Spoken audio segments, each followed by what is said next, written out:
오늘도 성령 충만한 삶을 통하여서 만나는 모든 사람들에게 그리스도의 사랑과 은혜를 전하시는 복음의 향기들 되시기를 주님의 이름으로 축복합니다. 오늘 함께 볼 하나님 말씀은 예레미야 3장 12절에서 18절 말씀입니다. 너는 북쪽으로 가서 이 모든 말을 선포하여라. 배신한 이스라엘아 돌아오너라. 나 주의 말이다. 내가 다시는 노한 얼굴로 너를 대하지 않겠다. 나는 자비로운 하나님이다. 나 주의 말이다. 내가 너를 영원히 품지는 않겠다. 다만 너는 너의 죄를 깨달아라. 너는 너의 주 하나님을 배반하고 떠나서 푸른 나무마다 찾아다니며 그 밑에서 다른 신들에게 너의 몸을 내맡겼으며 나에게 순종하지 않았다. 너는 이것을 깨달아라. 나 주의 말이다. 나를 배신한 자녀들아 돌아오너라. 나 주의 말이다. 내가 너희의 보호자다. 내가 성읍마다 한 사람씩 가문마다 두 사람씩 택하여 너희를 시온산으로 데려오겠다. 그때에 내가 내 마음에 맞는 목자들을 너희에게 세워주겠다. 그러면 그들이 지식과 훈계로 너희를 양육할 것이다. 그때가 이르러서 너희가 이 땅에서 번성하여 많아지면 아무도 다시는 주의 언약궤를 말하지 않을 것이다. 나 주의 말이다. 그것을 다시는 마음속에 떠올리지도 않을 것이며 기억하거나 찾지도 않을 것이다. 그것이 필요도 없을 것이다. 그때에는 누구나 예루살렘을 주의 보좌라고 부를 것이며 문민족이 그리로 예루살렘에 있는 주 앞으로 모일 것이다. 그들이 다시는 자기들의 악한 마음에서 나오는 고집대로 살지 않을 것이다. 그때에는 유다 집안과 이스라엘 집안이 하나가 되어서 다 같이 북녘 땅에서 나와서 내가 너희 조상에게 유산으로 준 땅으로 들어갈 것이다. 아멘. 그럼에도 불구하고 은혜라는 제목으로 함께 말씀을 나누도록 하겠습니다. 사랑하는 사람에게, 믿었던 사람에게 배신을 당한다면 그 충격은 엄청납니다. 마음에는 상실감과 큰 상처가 남아서 다시 사랑을 하거나 사람을 믿는다는 것이 참 어려워집니다. 특히 수많은 사람들 앞에서 서약을 통해 부부가 된 관계라면 그 충격은 상상 이상일 것입니다. 나의 가슴에 대못을 받고 떠나간 사람이 돌아온다면 그를 진심으로 다시 받아들일 수가 있을까요? 오늘 본문 말씀에는 떠나간 아내에게 다시 돌아오라는 남편의 간절한 사랑이 흐르고 있습니다. 이미 망해버린 북왕국 이스라엘에게 다시 돌아오라고 하나님은 은혜와 자비를 베풀고 있습니다. 유다에게 이스라엘을 바라보면서 하나님에게 돌아오라고 주님은 간곡히 이야기하고 계십니다. 북왕국 이스라엘은 여호와를 버리고 배교하여서 아수르에게 멸망당하고 말았습니다. 그들의 죄는 세 가지로 지적이 됩니다. 첫째는 그들은 하나님을 배반하였습니다. 둘째는 이방인들을 따라서 푸른 나무 아래로 가 우상을 숭배했습니다. 셋째는 하나님의 목소리를 듣지 않았습니다. 이스라엘은 자신들의 하나님이 여호와라는 것을 저버리고 이방신들 사이에서 우왕좌왕했습니다. 오히려 적극적으로 이방신들을 섬겼습니다. 그로 인하여서 땅이 더러워지고 그들은 재앙을 맞이하게 되었습니다. 하지만 하나님은 12절에서 이스라엘 백성들에게 돌아오라고 말씀을 하십니다. 다시는 노한 얼굴로 대하지 않겠다라고 말씀을 하십니다. 자비로운 하나님이라고 말씀을 하십니다. 이스라엘을 향한 절절한 하나님의 마음을 주님은 내보여주고 계십니다. 이제 이스라엘이 하나님께 돌아오는 방법은 간단합니다. 죄를 깨닫는 것입니다.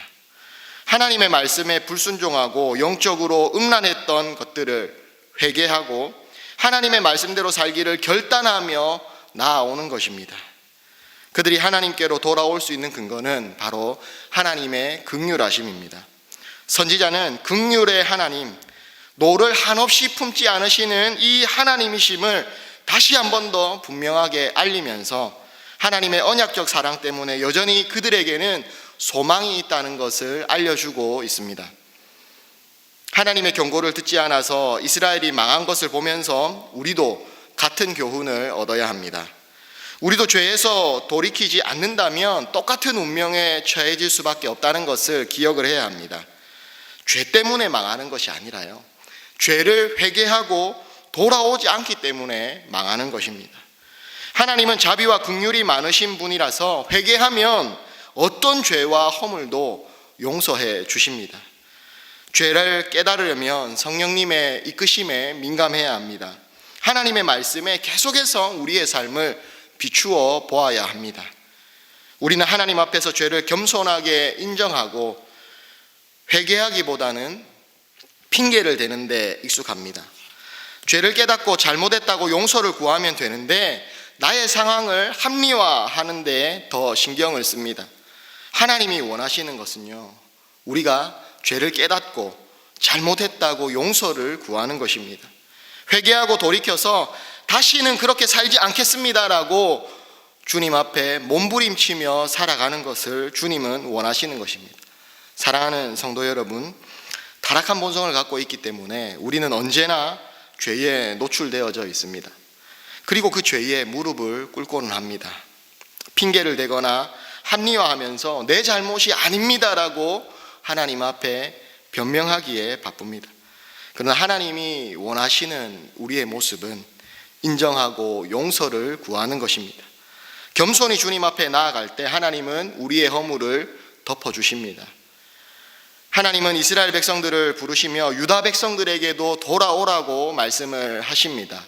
14절부터는 남북 모든 하나님의 백성들이 주님께 돌아오라고 애타게 부르고 계십니다. 유다 백성들이 회복을 위해 필요한 것은 무엇일까요? 오직 그들이 죄를 깨닫고 철저하게 하나님 앞에 자복하는 것 외에는 방법이 없습니다. 하나님은 자신의 언약적인 사랑에 근거하여서 너희들을 회복해 해주시겠다라고 약속하고 계십니다. 첫 번째는요, 하나님의 마음에 맞는 목자를 주시겠다고 말씀을 하십니다. 하나님은 그분의 백성들을 위하여서 적극적으로 개입하셔서 그들을 새롭게 하고 계십니다. 이전에 이스라엘 지도자들은 하나님께 반역을 하였고 이스라엘의 치욕을 가져왔습니다. 그들은 하나님의 마음에 합당하지 못한 지도자들이었습니다. 그러나 이제 하나님은 하나님의 마음에 합한 사람을 세우셔서 이스라엘 백성들을 주님 앞으로 다시금 돌아오게 하실 것입니다. 목자들은 그동안 잊고 살았던 하나님의 말씀과 하나님의 명철로 그들을 가르칠 겁니다. 그렇게 하나님께서는 하나님의 마음에 맞는 목자들을 세워서 주님의 나라를 회복하실 것입니다. 두 번째로 언약궤가 더 이상 필요 없을 것입니다. 하나님을 상징하는 것을 보고 하나님을 믿는 것이 아니라 하나님을 예배하면서 하나님과 인격적으로 연합하고 하나님을 온전히 만나고 주님과 교제할 수 있는 그 때가 도래할 것이라고 주님은 말씀하고 계시는 것입니다. 그리고 세 번째로 예루살렘이 예배의 중심지가 될 것입니다.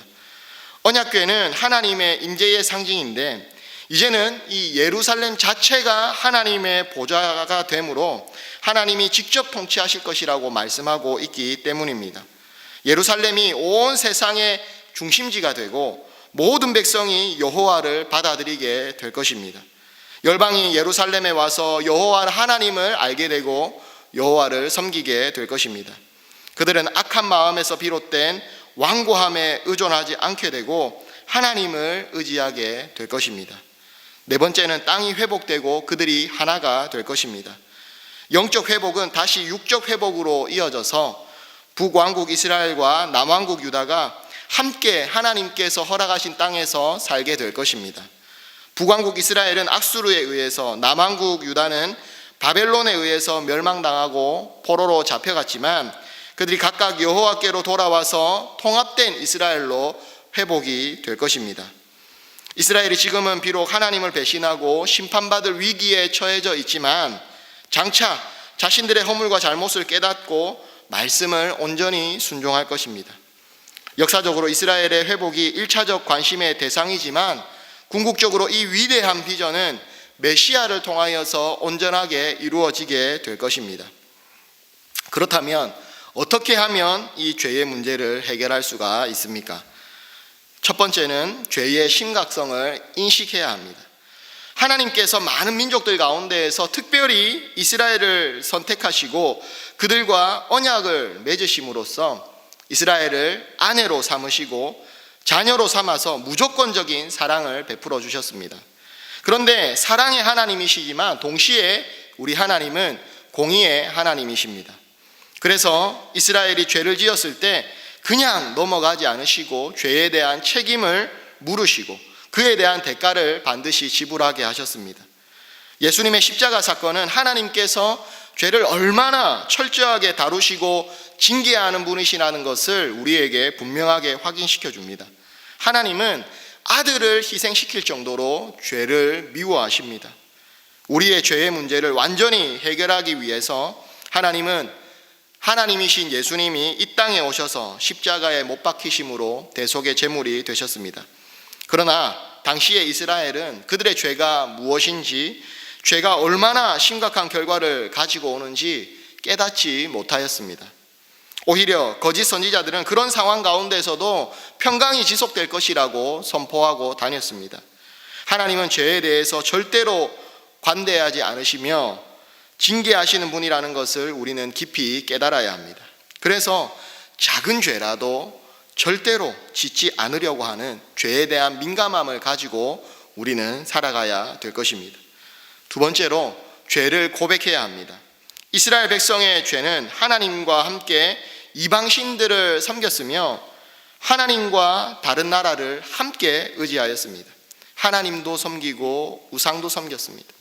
이스라엘의 이런 모습을 보면서 선지자는 그것으로도 하나님을 버린 것이다 라고 말씀하고 있습니다. 그것으로도 하나님을 경외하지 않은 것이라고 평가하고 있는 것입니다.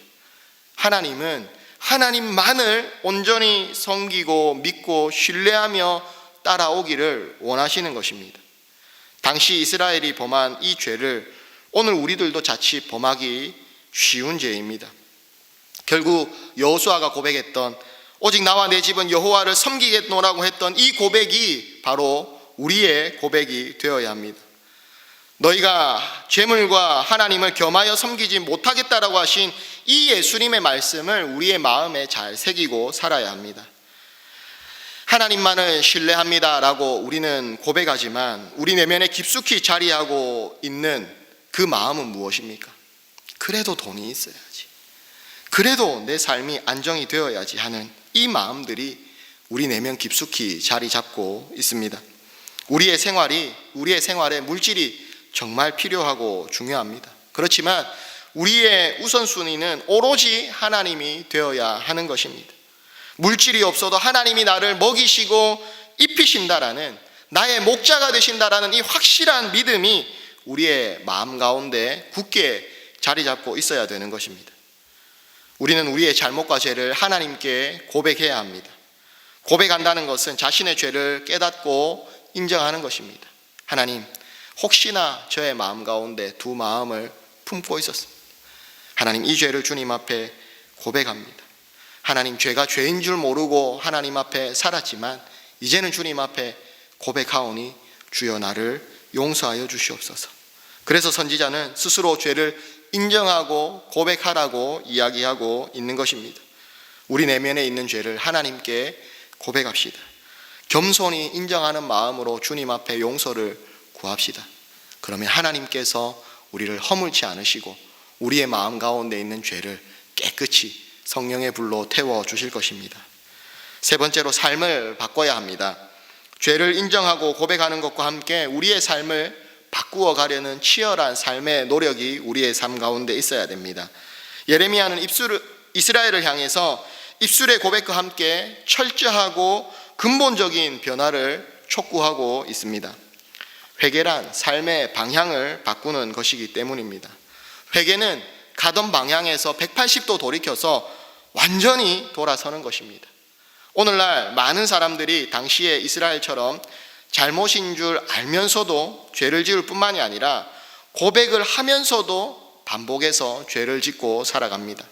삶의 자세나 태도를 바꿀 때에 손해가 되고 불이익을 당할까 봐 염려하기 때문입니다. 오직 하나님을 의지하면서 믿음으로 그런 부분들을 철저하게 정리해야 합니다. 그럴 때 하나님께서는 우리의 죄를 용서해 주시고 우리와 함께 하시고 도와주시고 우리에게 은혜를 베푸실 것이기 때문입니다.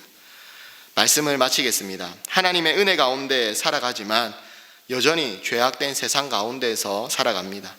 죄로 오염된 세상에 있기 때문에 우리도 언제든 죄에 오염될 수가 있습니다. 하나님만 섬기고 살아야 하는데 믿음이 연약하여서 실패할 수도 있습니다. 하지만 이 실패의 자리에서 하나님은 우리에게 말씀하십니다. 죄를 고백하고 다시 돌이켜서 하나님께 나아오라고 말씀하십니다.